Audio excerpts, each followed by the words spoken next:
En los últimos años han ocurrido muchas cosas que nos han llevado a pensar que el mundo toca a su fin. Con la llegada del 2020, una pandemia ha sacudido el mundo, lo que ha llevado a muchos cambios a distintos niveles de la sociedad. También ha habido guerras y tensiones, tanto internacionales como internas. Y a todo esto le sumamos grandes desastres naturales. Somos muy dramáticos, y en vista de todo esto, no podemos evitar pensar en la aniquilación total. La prueba son las innumerables películas y obras sobre catástrofes, que van desde escenarios más realistas hasta otros bastante improbables. La humanidad ha sufrido mucho a lo largo de su historia, con épocas tan apocalípticas como la peste negra o la invasión de los mongoles en la Edad Media, o más recientemente durante la Guerra Fría, donde el mundo entero podía arder con solo pulsar un botón. Es difícil entonces seleccionar un momento que haya sido peor que cualquier otro, especialmente si ocurrió hace mucho tiempo. ¿En qué momento no pudo decirse hemos estado peor? Varios estudios apuntan a que el peor año de la historia conocida fue el 536 después de Cristo, en los inicios de la Edad Media. Lo sucedido este año originó una época de grandes cambios por todo el mundo, cuyos efectos llegan hasta nuestros días. La Europa del siglo VI después de Cristo se encontraba en pleno período de las grandes migraciones, como se ha denominado a los primeros siglos de la Edad Media. Del Imperio Romano, que una vez llegó a ser la mayor potencia del Mediterráneo y de gran parte de Europa, solo quedaba su mitad oriental, conocida como Imperio Bizantino. Debido a un cambio climático, las temperaturas bajaron, y como resultado los pueblos del norte de Europa y de las estepas asiáticas empezaron a migrar en masa a zonas más cálidas y fértiles. Para entonces, el Imperio Romano estaba inmerso en una profunda crisis, y estas invasiones empeoraron su situación. Muchos se establecieron en territorio romano, y con el tiempo fueron creando reinos sobre los restos del imperio. También fueron los tiempos de los poderosos nómadas, en especial los despiadados hunos, que arrasaron los imperios romano, sasánida y gupta. Más al este, China se iba acercando al final de un largo período de guerras civiles.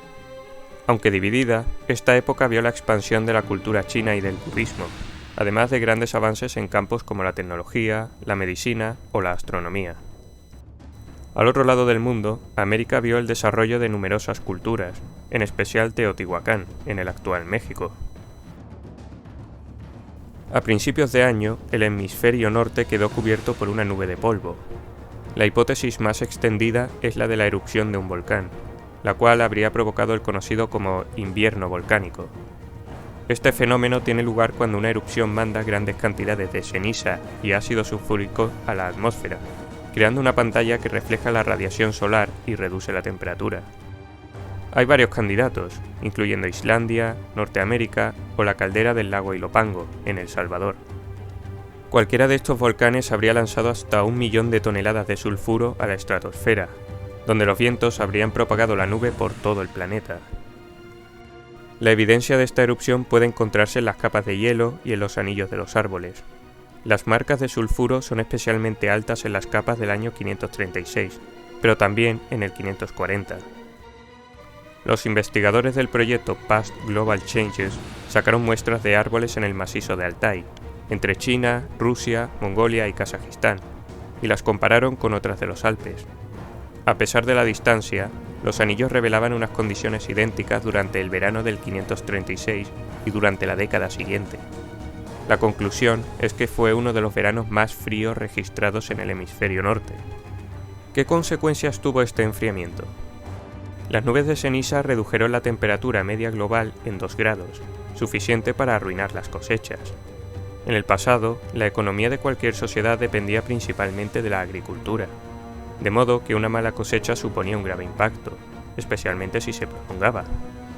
A lo largo de la historia ha habido situaciones similares, como la conocida como Pequeña Edad de Hielo, que comenzó en el siglo XIV y se prolongó hasta el siglo XVIII. Siendo una época más cercana y mucho mejor documentada, podemos hacernos una idea de lo que supuso en el siglo VI. La primera consecuencia del enfriamiento es la hambruna. La tecnología agraria era muy rudimentaria, lo que afectaba a la producción, de modo que si la cosecha era mala, tendría que recurrirse a las reservas. Las técnicas de conservación de los alimentos eran muy limitadas, de modo que las reservas no eran fiables durante mucho tiempo. Los campesinos eran los primeros en sufrir, ya que perdían su medio de vida y sus condiciones, ya de por sí malas, empeoraban todavía más. Con el hambre llegaban las tensiones internas, los levantamientos y las guerras, pero también las epidemias. Los cuerpos desnutridos son mucho más vulnerables a las enfermedades, y el efecto aumenta cuando las temperaturas son bajas. Pero a diferencia de épocas posteriores, la Alta Edad Media fue un periodo de menor estabilidad y unidad dentro de las naciones. Por tanto, los efectos fueron bastante peores. En Europa, el mayor poder era el Imperio Bizantino, liderado desde el 527 por Justiniano I, conocido como el Grande. Desde su llegada al trono había hecho frente a los brutales disturbios de Nicea y a la guerra contra los sasánidas, que había comenzado su predecesor, Justino I. Cuando aseguró las fronteras en Oriente mediante un tratado con los sasánidas, puso sus miras en el antiguo Imperio de Occidente, ocupado por distintos reinos germánicos.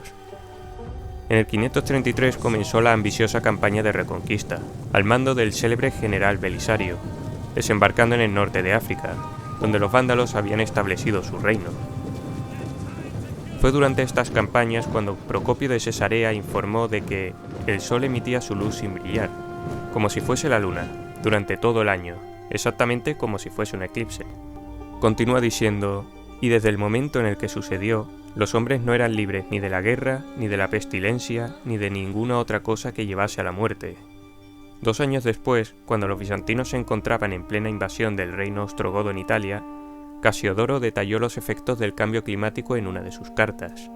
Los hombres están alarmados ante los extraordinarios signos de los cielos, y preguntan con ansiedad qué eventos presagian. El sol parece haber perdido su habitual luz, y se muestra con un color azulado. Nos sorprendemos por no ver las sombras de nuestros cuerpos al mediodía, de sentir que la fuerza de su luz se deshace en la debilidad, y del fenómeno transitorio de un eclipse prolongado durante todo un año. Hemos tenido un invierno sin tormentas, una primavera sin suavidad y un verano sin calor. ¿De dónde podemos obtener cosechas si los meses en los que debía madurar el grano han sido fríos? También describe el cielo como mezclado con elementos extraños, como una piel estirada en el cielo que no deja ver los verdaderos colores de los cuerpos celestes ni entrar su calor. Esto suele pasar cuando está nublado durante un rato, pero es su extraordinaria prolongación lo que ha producido todos estos desastres. Las descripciones de estos dos contemporáneos son claras alusiones a un invierno volcánico, mencionando la capa prolongada de ceniza, la pérdida de brillo y calor del sol y su extraño color, y los efectos adversos que tiene en el clima. Tal y como hoy en día nos asustaría este fenómeno, nuestros antepasados, que desconocían su origen, lo consideraban un castigo divino.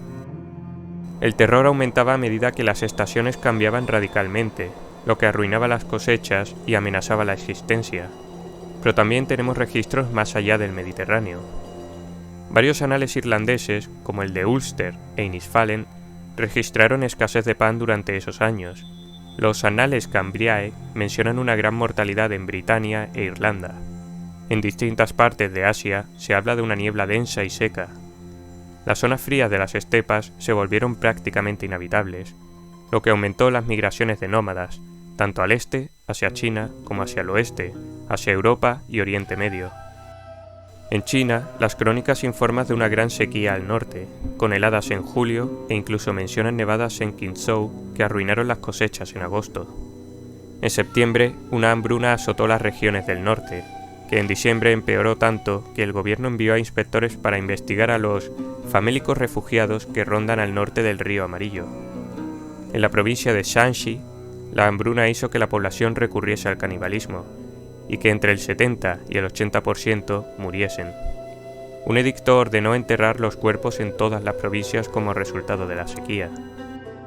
Japón también sufrió hambrunas y temperaturas inusualmente bajas. En América, la cultura moche comenzó su decadencia.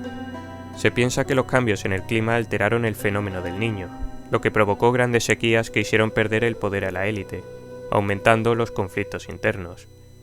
En Teotihuacán, la mayor ciudad de las Américas, una sequía provocó efectos muy similares. Su población, estimada en unos 250.000 habitantes, dependía en gran medida de los cultivos que se perdieron. Es evidente por la gran cantidad de esqueletos de jóvenes que presentan desnutrición, además de que la destrucción se limita mayormente a edificios relacionados con la nobleza. El pueblo se rebeló y atacó los palacios y los templos, destrozando también las esculturas en su interior. La situación de crisis animó a otras ciudades rivales como Chobula o Xochicalco a unirse para acabar con su supremacía. Debido a la influencia que Teotihuacán tenía sobre el mundo maya, es de suponer que su decadencia, pocos siglos después, estuvo relacionada con este hecho. Pero el desastre mundial todavía estaba lejos de terminar. Las epidemias provocadas por el frío y el hambre se propagaron, al igual que las tribus forzadas a emigrar. Otras dos grandes erupciones, en el 540 y en el 547, acrecentaron todavía más los efectos. En Europa, los supervivientes tuvieron que hacer frente a un nuevo peligro. En el 541 hubo un brote de peste en el puerto bizantino de Pelusio. Pasó entonces a Alejandría, desde donde se enviaban cargamentos de trigo para alimentar a la hambrienta Constantinopla. Las ratas infectadas se instalaron en los almacenes de grano, donde su número aumentó y se dispersaron. La producción de los campos disminuyó todavía más, y a los escasos ingresos de los impuestos se les sumaron los gastos por las campañas y los grandes proyectos de Justiniano. Como resultado, se tuvo que cancelar la campaña de Italia, que sería ocupada en el 568 por los lombardos.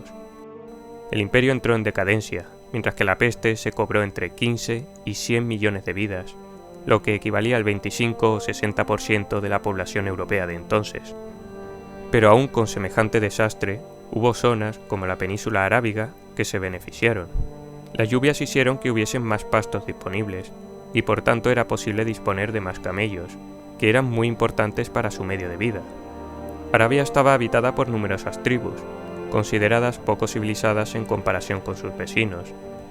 Con la llegada de Mahoma y la unión de estas tribus, el imperio islámico pudo crecer gracias a la disponibilidad de monturas, sumado a la debilidad de los imperios sasánida y bizantino.